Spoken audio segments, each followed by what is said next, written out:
Welcome back, Gameyaaad family. Thank you so much for joining us for another video. Now, in this video, I will be zooming in on the recently concluded West Indies A 50 over series against the South Africa A team. But before I get into the details of that series, I just want to, I guess reiterate the point that, West Indies cricket has been, in a very challenging state at this point. We would have seen us getting, a 6-0 thrashing by the English. For both men and women senior team. We would have seen the retirement of Nicholas Pooran at the age of 29 from international cricket, and West Indies A team would have lost the series against South Africa. But I mean, a very difficult time, as I would have said before, having,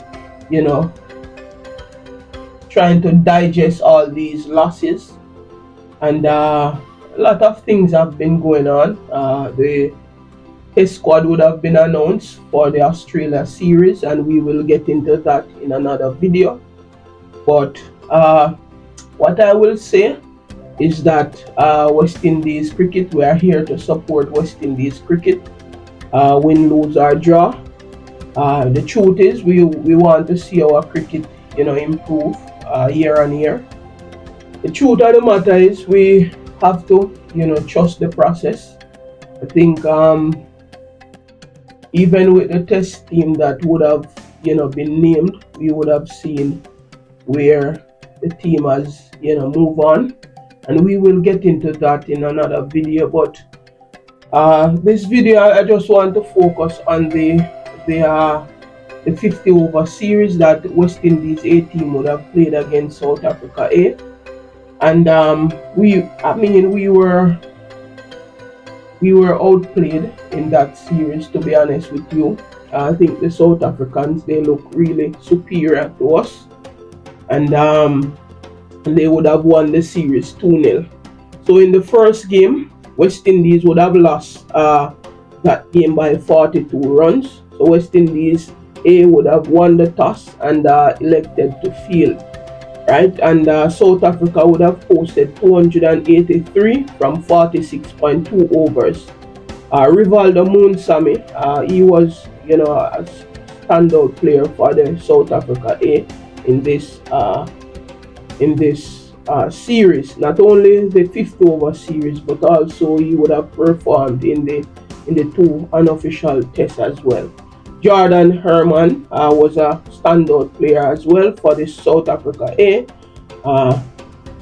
Timba Kishele, he was another standout player, and Jason Smith.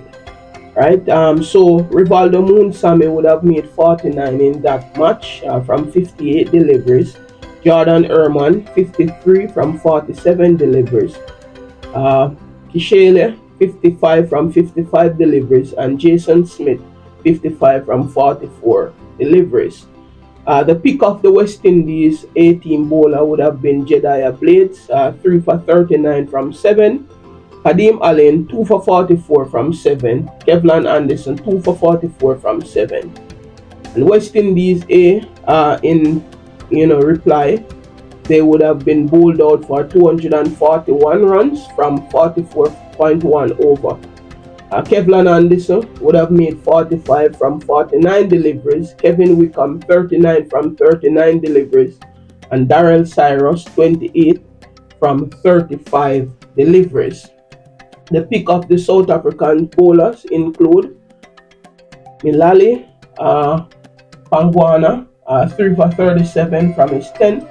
Moriki, 2 for 20 from 7.1. And Moriki was another standout performer for South Africa. He was really good with the ball in the series, and we will get to that.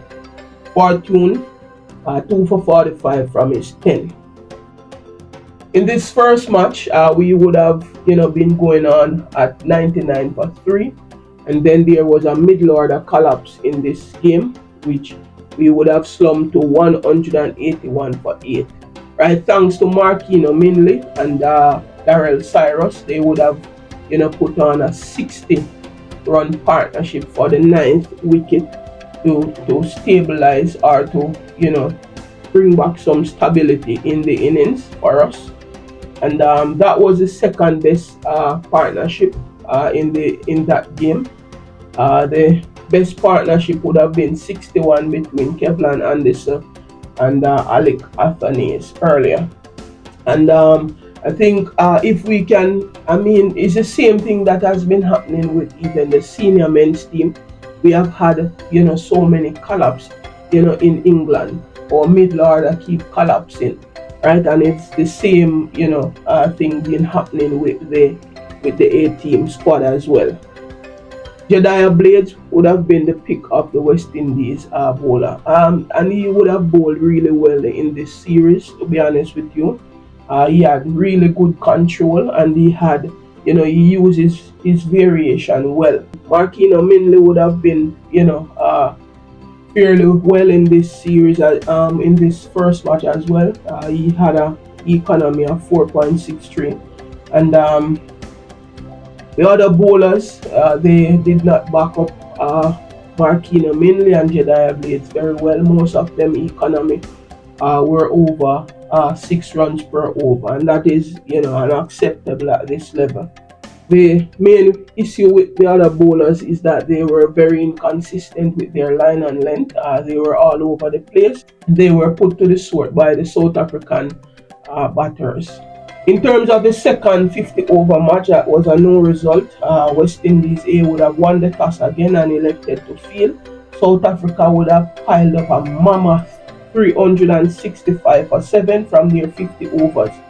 Ishele, again, he would have made, as I said before, 55 in the first match. He would have scored 128 from 106 deliveries. Jason Smith would have made 55 in the first match. He turned up with 63 in this match with from 76 balls. And Pangwana would have made 56 from 36 deliveries. Jedediah Blades, as again, would have been the pick of the West Indies A bowlers with 3 for 61 from his 10. Kadima Lane, 2 for 62 from his 7.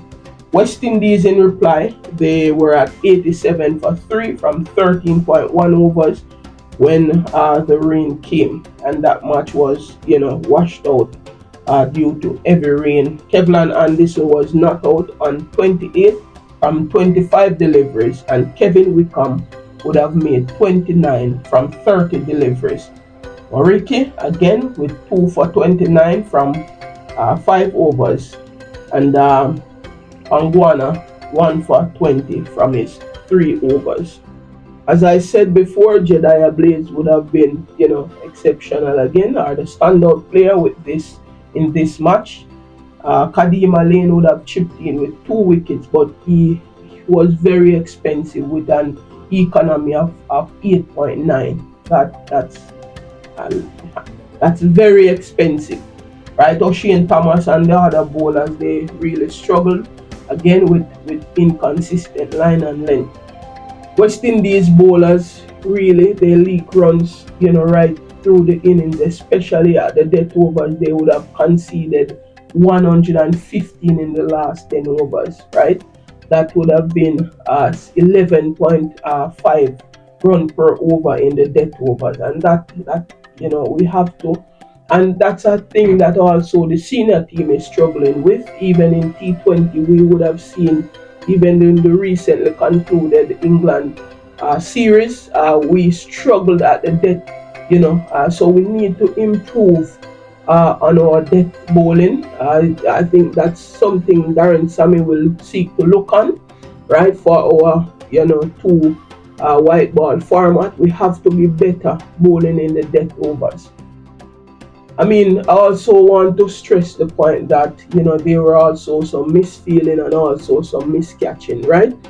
in this match. So that's something that has to be addressed going forward. Now in the final 50 overs, South Africa would have won that match by 6 wickets. Right, so West Indies would have won the toss again, and we would have won all 3 tosses, and we would have lost the series 2-0. Right, we would have won the toss and elected to bat. West Indies A would have posted 253 for 9 from 47.3 overs. Shakira Paris would have made 96 from 111 deliveries. Javel Glenn 52 from 49 deliveries. And Jit Gule 30 from 52 deliveries. Sele would have picked up 3 for 29 from 8.3. Deswat 2 for 35 from his 8. And Moreke again 2 for 41 from his 9. South Africa in reply, they would have got over the line 258 for 4 from 34.5 overs, with Rivaldo Moon Sammy 94 from 91 and Captain Marquez Ackerman 71 from 45. And Ackerman, captain, he was exceptional in this series as well, especially in the two unofficial tests, which we will get to in the next video. Now OJ Shield would have taken 2 for 44 from 5, and Kari Pierre 1 for 46 from 8, and Yo and Lane 1 for 39 from 6. So in this match, West Indies again would have had a top order collapse. At one point we were at 16 for 3. We would have lost Athanis for Duck, Hadima Lane for 4, and Kevlan Anderson also for 4. And there was a middle order recovery. Jit Booley and Shakira Paris would have made a 78-run partnership from 100 balls.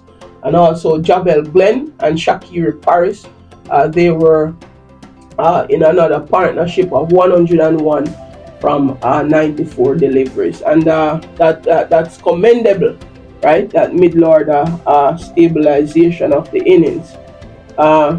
Shakira Paris really showed, good temperament and good stroke plays. I am, really sorry that he did not get over the line to make his, century, but he was exceptional batting for us in this game. Again, the bowlers, they really struggled with line and length, and especially during the, the power play and the middle overs in this match. Our bowling in this series, to be honest, really lacked penetration. Right? I mean, it's just one time we would have bowled out the South African batters in the first match. Other than that, we would have taken 7 wickets, and the other match we would have taken 4. So our bowling lacked penetration, and it's just only Jedediah Blades really, would have been exceptional with ball in hand.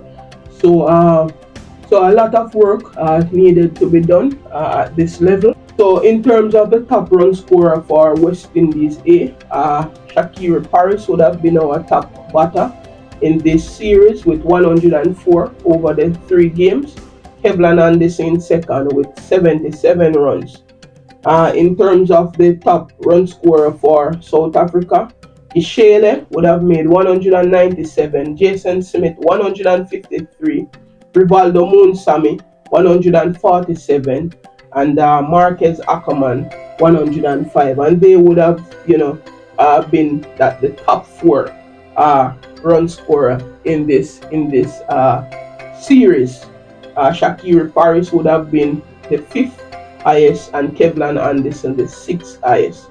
In terms of top wicket takers, Moreke would have taken 6 wickets in the series, and also Jedediah Blades would have taken 6 wickets as well. Kadima Lane would have taken 4, Pangwana 4, Sele 4. Those players would have been the top performer in the 50 over series. All right, so as I said, the South Africans, they were really superior when compared to the West Indies A team. And as I said, it was a really good, series. Good series for some of our younger players to get a chance at this level.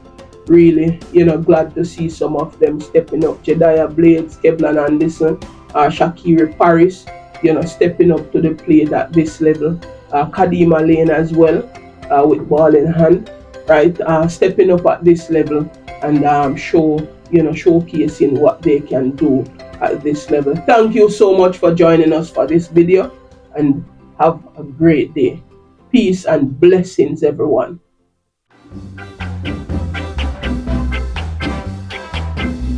Velo, velo, velo, velo.